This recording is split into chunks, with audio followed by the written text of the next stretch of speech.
You're listening to Wealth at Work, a show designed to help advisors think, make decisions, and cast a vision to create a business for the future.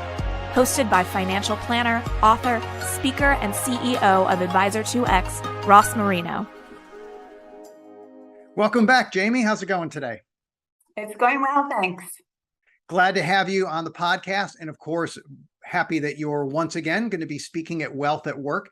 And I know last time we spoke, we talked about some new regulations, an act that came through, and it seems that it's finally starting to gain a little traction. Why don't you let us know what that is?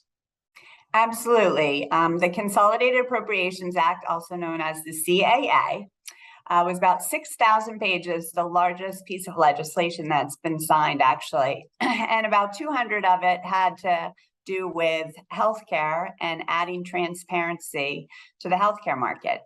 And it is definitely starting to get some traction. Slow, similar to the 408B2 regs. When they came out, the whole industry said, it's not happening. It's not going to happen to us as retirement plan advisors. We're not going to have to disclose all of this, information and data. And lo and behold, we did. And this is exactly what's happening under the CAA for the healthcare brokers and other service providers.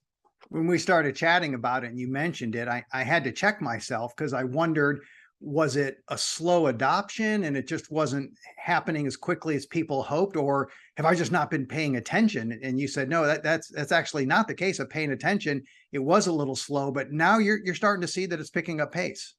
Absolutely. As I think I communicated to you, when we first started doing conversations and webinars around the CAA and the impact that it was going to have on employers, we would have, a handful of employers that might show up.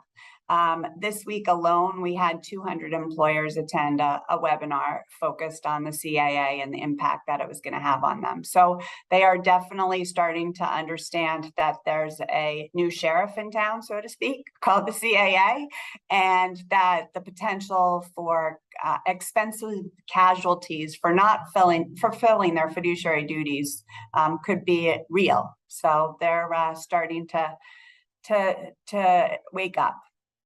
Who's going to be afraid of the new sheriff in town? The whole healthcare industry should be afraid of it, but more importantly, the employers, because what it's done is provide clarity to employers around who they pay, what they pay, and if it's in the best interest of their participants. And similar to what we saw when the regulators came into the retirement space and started to shed light, employers started to recognize that, hey, we're not doing things that are in the best interest of our participants. We need to start to change this market. And that's exactly what happened. Employers drove the change in the retirement space, whether it was due to the Department of Labor penalizing them or the lawsuits. The change came from the employers. And that's what I think we're going to see in the CAA as well. It's going to come from the employers. Yeah, I think in the retirement space, the advisors, the advisory firms, they're incentivized to make plans better, to connect with new employers, to help the plan sponsors make better decisions. And yes, I've certainly seen that as being the driving force. Obviously, there's an opportunity for advisors here and for the firms out there. How would you break down the opportunity of this is what I think you can do over the next 1, 2, 3 years? It's a rinse and repeat of what we saw in the retirement space. You're absolutely right. In the retirement space, going back 30 plus years ago, there was no standard, no standard for conduct. And then it became best interest, and then it became fiduciary. And when it became fiduciary, there was real skin in the game to make sure that we were moving the needle and that we were actually helping people retire. And that's the same thing in the healthcare space. Currently, right now, there's very low standards for success. And we're starting to see now with the Consolidated Appropriations Act, the realization that we've been overpaying for a lot of services we're not receiving.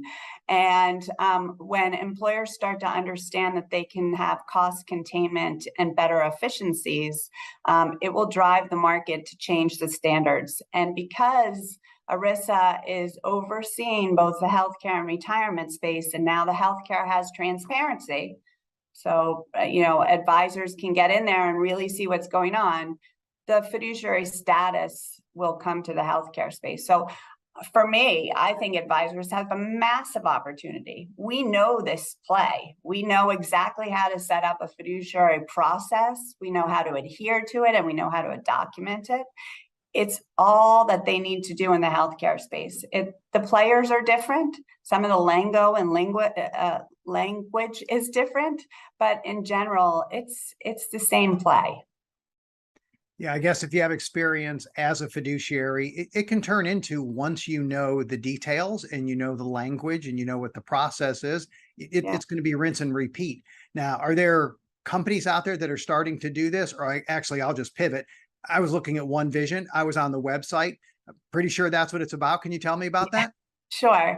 So co-founded One Vision because, again, we know that now employers are going to have to start to benchmark their providers. There is no benchmarking services out there right now, so we are doing that. Employers are going to start to take a fiduciary eye to the procurement process around their healthcare spend. So we have actually developed a 80-page fiduciary playbook, which we've had blessed by not only ERISA attorneys, but litigators to ensure that we're protecting our clients from any potential litigation that they may have. So we're super excited. I have not seen another fiduciary, somebody that's actually said, I can be a fiduciary on the healthcare plan. We haven't seen that in the industry yet. So I think we're one of the only, if not the only ones out there doing that today.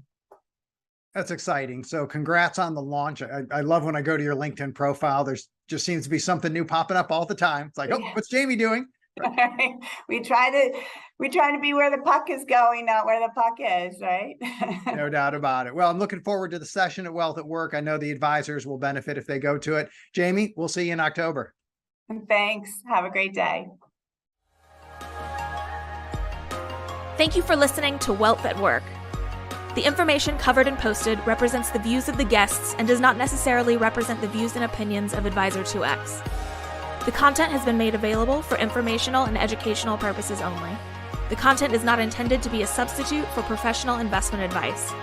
Always seek the advice of your financial advisor or other qualified financial service provider with any questions you may have regarding your investment planning.